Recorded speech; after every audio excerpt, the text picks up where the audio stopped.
translate. Saudara sekalian, kita katakan penghormatan saudara Bill Gates, ketua dari Gates Foundation, salah satu foundation yayasan filantropi yang terbesar sektor di dunia dengan dana 100 miliar dolar lebih dan lebih dolar foundation. Dan mereka memberi bantuan tiap tahun 9 miliar dolar dan beliau sampaikan dalam 20 tahun yang akan datang hampir semua dana tersebut akan dikembalikan kepada dia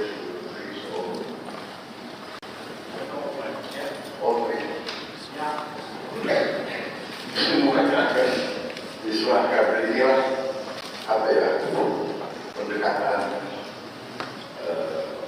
tokoh-tokoh seperti Bill Gates mungkin lebih Pancasila dari kita. Dan ini sesuatu yang menarik. Nah, tadi saya bicara dengan beliau telah memberi hibah ke Indonesia senilai 159 juta dolar, di kesehatan 119 juta, pertanian 5 juta, teknologi 5 juta, bantuan sosial lainnya lintas sektor totalnya lebih dari 20 juta.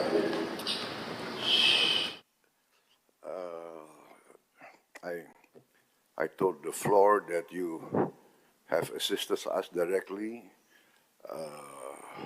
in direct donation,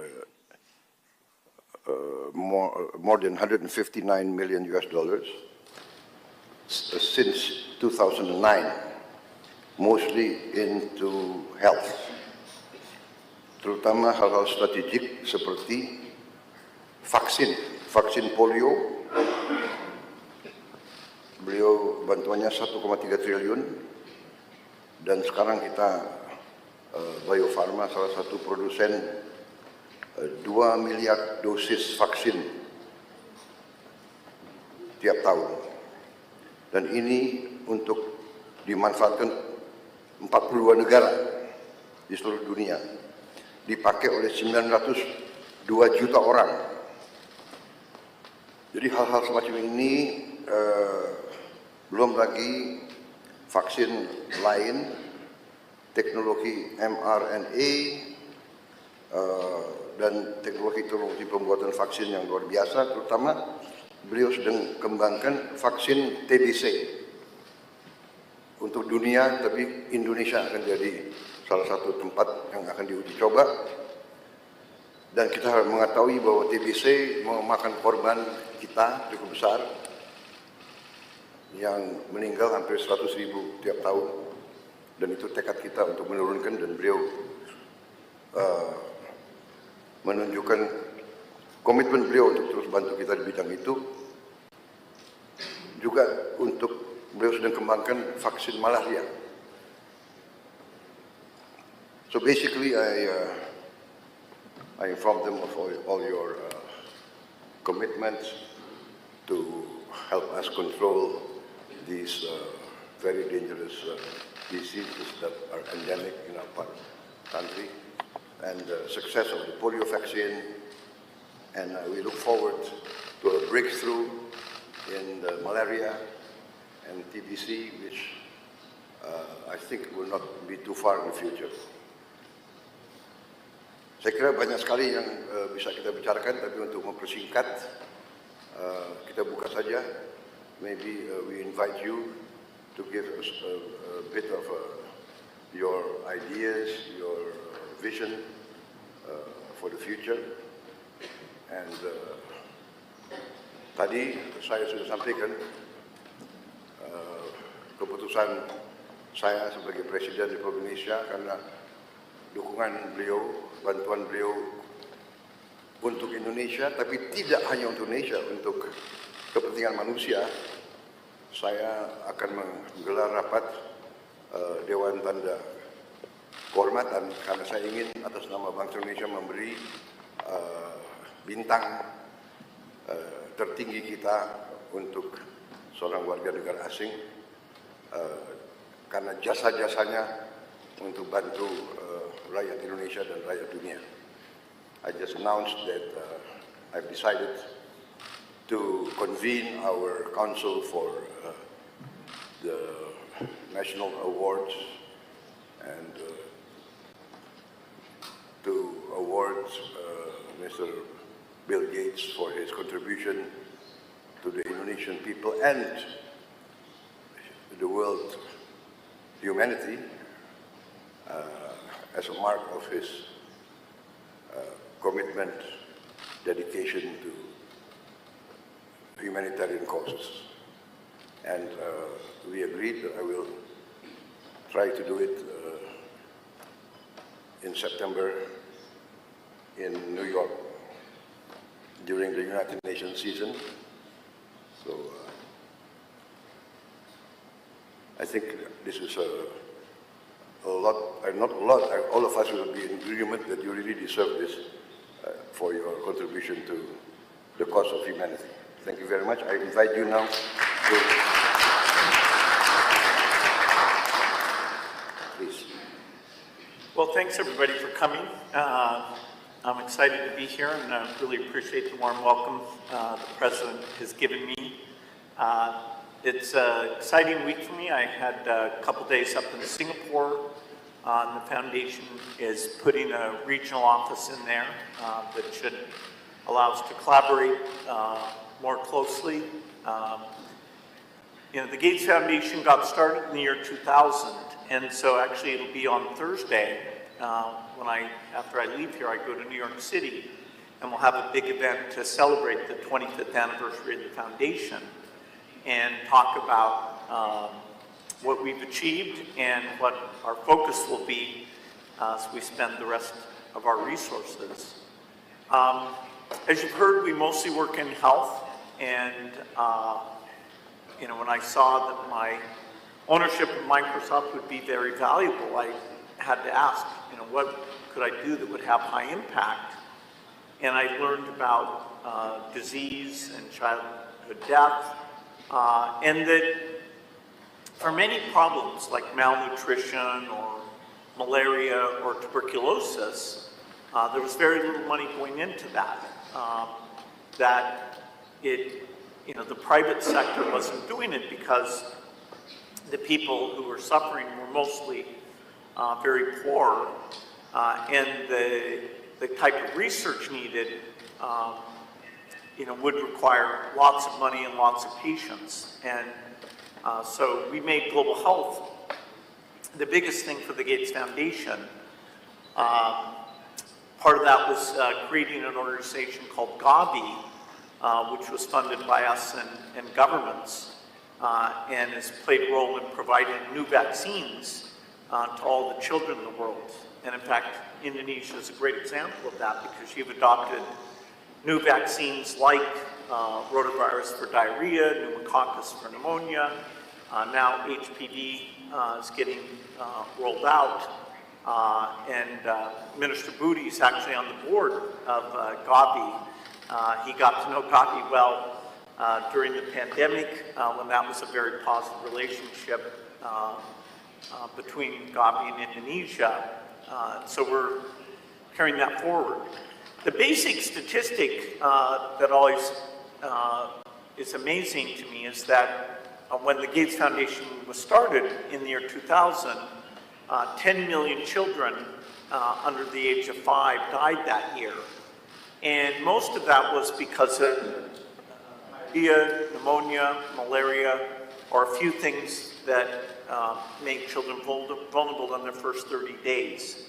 90% of the deaths were in one of those 4 categories, and so we committed that we would study those, create new tools, including vaccines, and help get them delivered.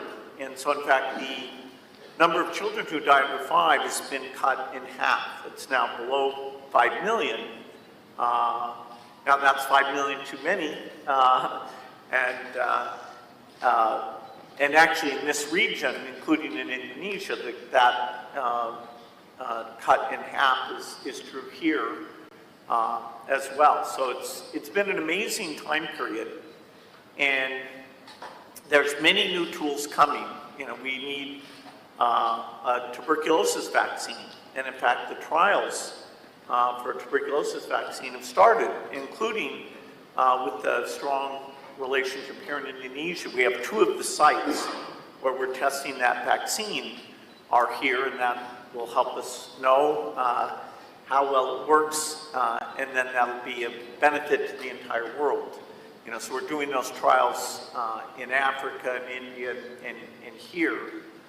Very excited about that. TB is a great example of a disease that, because the rich countries don't have the disease, it just doesn't get hardly any money for diagnostics or drugs or vaccines. And so that's been one of our big focuses.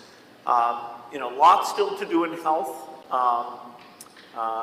You know, Indonesia is very serious about malnutrition, and we have a number of proven tools like what we call multiple micronutrient supplement that pregnant mothers can take instead of just taking folic acid and iron. They take a pill that actually has many vitamins in it. And yeah, Indonesia is one of the first to launch that with the goal to get that to all pregnant women very quickly. And it really makes a big difference. You know, a lot of women have anemia, which is an iron deficiency, and so the foundation has an approach where you can just go in one time and get an infusion, and it fixes the anemia. And so over the next year or 2, we'll come up with a plan to roll that out in Indonesia. You know, so a lot still to be done in health, but the innovation pipeline is very strong, you know, including in low-cost medicine. And of course, as we address infectious disease, where we still have this work to be done, you know, then we also need to start working on heart disease and diabetes and other diseases where the tools will be inexpensive. The only other area to mention that the foundation works in is agriculture, trying to make seeds more productive and understand soils and make fertilizer more appropriate, cheaper, because of course many of the lowest income people in the world are farmers, and so if we can make their crop more reliable, more productive, and that's a great thing, including things like chicken and cows, because a lot of the protein and value they get comes from livestock. So it's another area we have good relationships in Indonesia, working on things like banana, where you have a great genetic variety that we can do better on bananas for Indonesia, but also helping avoid some of these diseases. You know, the Gates Foundation loves to encourage philanthropy, and you know, I think philanthropy can be a very powerful force.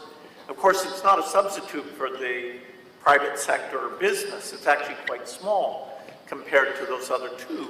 And yet there are things like piloting new ways of doing education or piloting new medical tools where philanthropy can come in and do it in a unique way. And then if it works very well, over time, you know, government will change the educational approach or the health approach.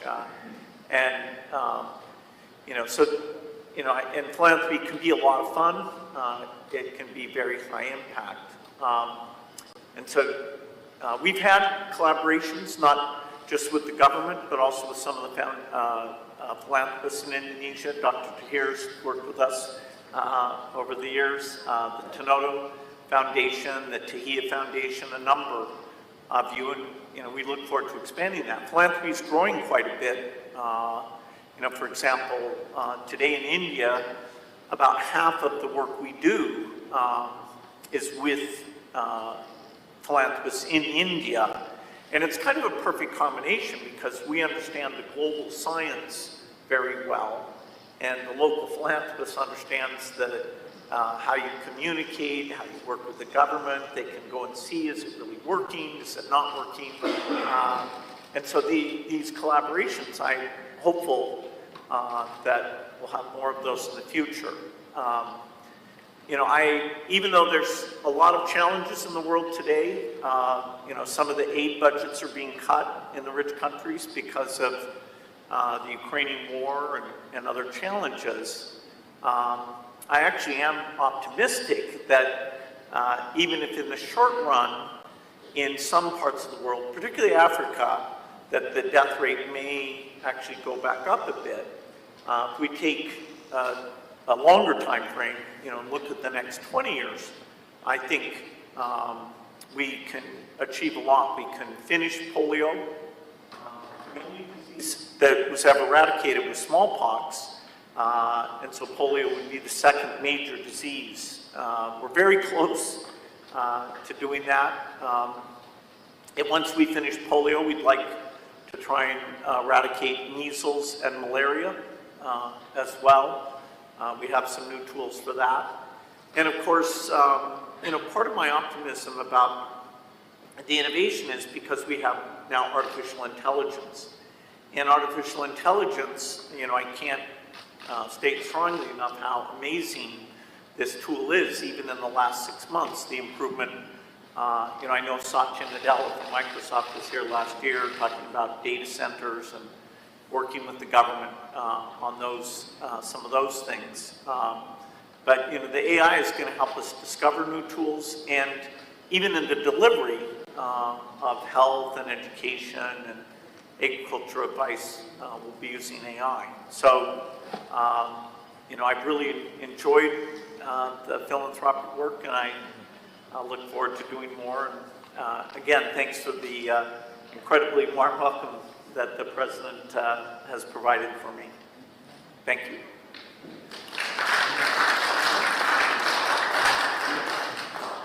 Mungkin ada yang mau menyampaikan pandangan atau pertanyaan, saya persilakan.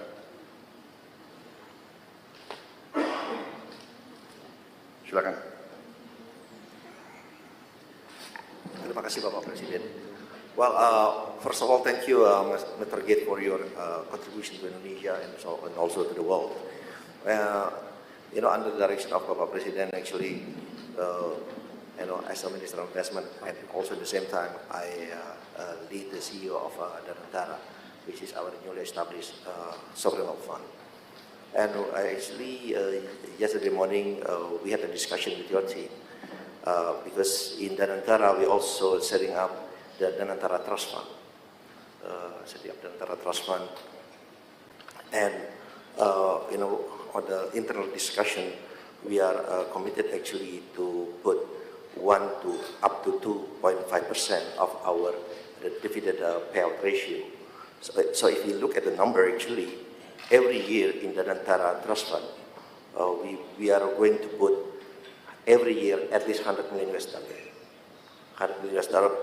And for the next 5 years, even 5 to 6 years, if we look at the number, actually we will pledge to put up to $1 billion in the Dengan Trust Fund. So there's a potential collaboration with Gates Foundation also, because we are looking also in the same line of industries such as education, health, sanitation, and poverty alleviation. So again, there's potential collaboration, and we look forward get your feedback also on this. Thank you. And ladies and gentlemen, I'm working with Pak Rosan basically because every year I have a 1 billion rolling over grant for all institutions, and most of them come from the Gates only, like Global Fund. Yeah. And that is where I learned that in developed countries, the philanthropy funding average is 2% of So the potential in Indonesia with 1.5 trillion GDP is 30 billion US dollar per annum. However, many Indonesians would like to give, but the money they get is through Indonesia, but through other countries. Because during COVID, I received a lot of grant from Pak Mukhtar, Sinarwijaya, from Tanoto Foundation, but through other countries. The reason is because we don't have a trusted entities, because trust cannot be forced. It has to be earned. So that's why I talked with Pak Rosan, maybe we can establish, copying what Temasek Trust has, creating a Danantara Trust. And I wish Pak Bill, you can sit at the board with Pak Ray Dalio, your friends, because Pak Ray Dalio and Bill Gates also sit at the board of the Chinese philanthropic education. Pak Rosan have the ample of money as a catalytic functions, and I believe all of our friends here can contribute also, and you can also help to contribute. And Pak Gates have a systematic management that can help us earning the trust for these people so they can start giving the money to us. Thank you.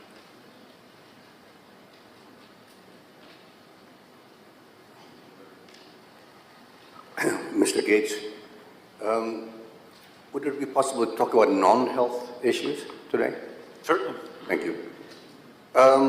My understanding is that you're very interested and you've invested a lot of money in renewable energy. I've had several meetings with one of your partners, Edward Young, who is one of your partners, I believe still is one of your partners. So I'd like to know your thoughts about nuclear energy, SMRs. I understand you're in fact investing in Wyoming and nuclear energy, SMRs. You may know that our government is going to embark on a very ambitious nuclear power generation program. The second thing is on nature-based solutions. I'm very much into nature-based solutions and environmental issues.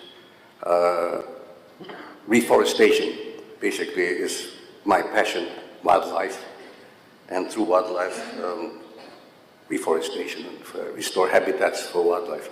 So I'd like to know what you wanted to do and where you're going with your nuclear and your views on nature-based solutions. Thank you.